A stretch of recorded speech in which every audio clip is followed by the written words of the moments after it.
Oh yeah.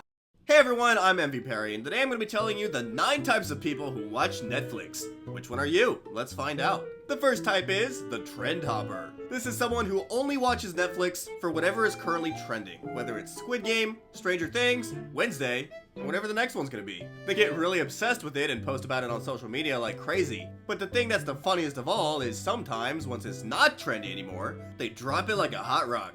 Oh, hey, I remember last time I saw you, you were watching Squid Game. I was thinking of finally giving it a shot. Huh? Squid Game? What are you even talking about? That is so 2021. Who even talks about that anymore? I was just trying to make conversation! Next up is the Binge Watcher. Have you ever put on an episode of a TV series and then watched another episode, and another episode, and another episode? By the time it's 3 a.m., you finish the whole thing. In fact, the Binge Watcher probably has more important things to do in life, like homework, their job, or cleaning the house, and they'll put it all aside just to binge their favorite show first. Usually the binger is watching a show with multiple seasons, like Peaky Blinders or The Walking Dead. It doesn't have to be a serious show though. But it doesn't matter if there's tons of episodes because they need to find out what happens next. Some binge watchers aren't quite as hopeless though. Some are a little more responsible. Responsible in the sense that they will say, alright, I need to finish my homework. 20 times 10 equals 200. Nice. Time to reward myself with watching another episode of BoJack Horseman. Coming up next, we have the account borrower. Here is someone who's either too broke for Netflix or just really doesn't want to pay for it. And I get it, the prices do keep rising. Usually they'll share it with a friend or family member, and a lot of times the person they're borrowing from is already sharing it with someone else just like you. Kind of like a Netflix dealer.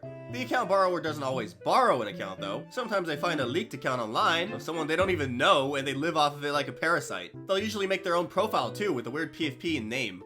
Who is Fat Batman? I don't know, it's probably my friend Dave. I'm letting him borrow my account. Shouldn't it be Fat Man? Missed opportunity for a joke.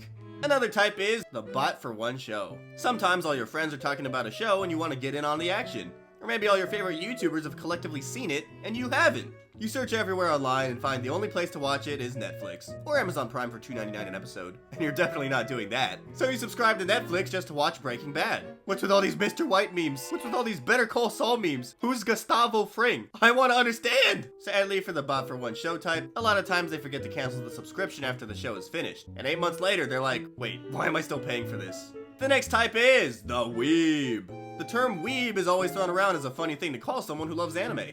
But like, most weebs use Crunchyroll or Funimation to stream, or maybe an illegal website.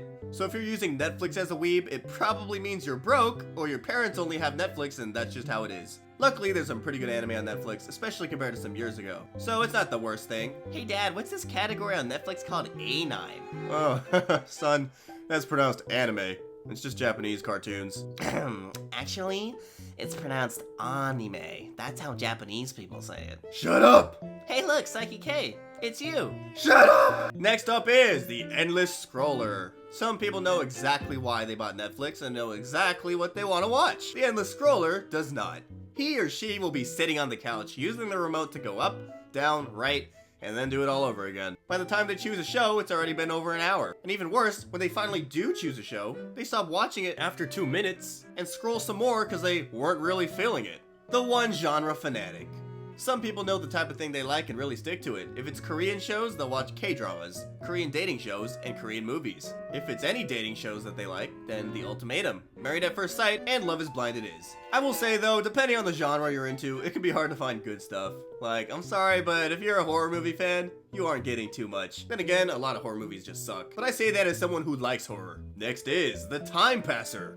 If you're the time passer, then all you really use Netflix for is to satisfy boredom, or have something in the background while you eat or sleep. Seriously, there's people who just can't eat in peace unless some mindless TV show is playing in the background. Because the time passer isn't really paying too much attention, the shows they choose are usually more casual, like Pawn Stars or literally any baking show. Constant stimulation is your sensation. Last of all, we have the Just One More Episoder. I know that grammar isn't right, but yeah, okay, whatever. The One More Episoder is similar to the Binge Watcher, but the key difference is the Binge Watcher usually knows that they're gonna be spending hours watching and finding out the answer to the last cliffhanger. The One More Episoder, on the other hand, lies to themselves and says stuff like, well, just one more episode and I'll get back to work. Just one more episode and I'll sleep. Just one more episode and I'll do my workout. But it's all a throne of lies.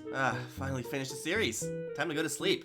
Whoa, is that the sun? And before we end the video, here's an honorable mention, the Netflix Kids profile. Basically, you've been banished to the kids realm, and your parents only let you watch whatever's on Netflix Kids. Well, Cuphead show and Miraculous it is. Okay everybody, that's my list for the 9 types of people who watch Netflix. Let me know which one you are, and what you've been watching recently. You don't have to be just one though, you could actually be a combo of multiple of these types. I know I am.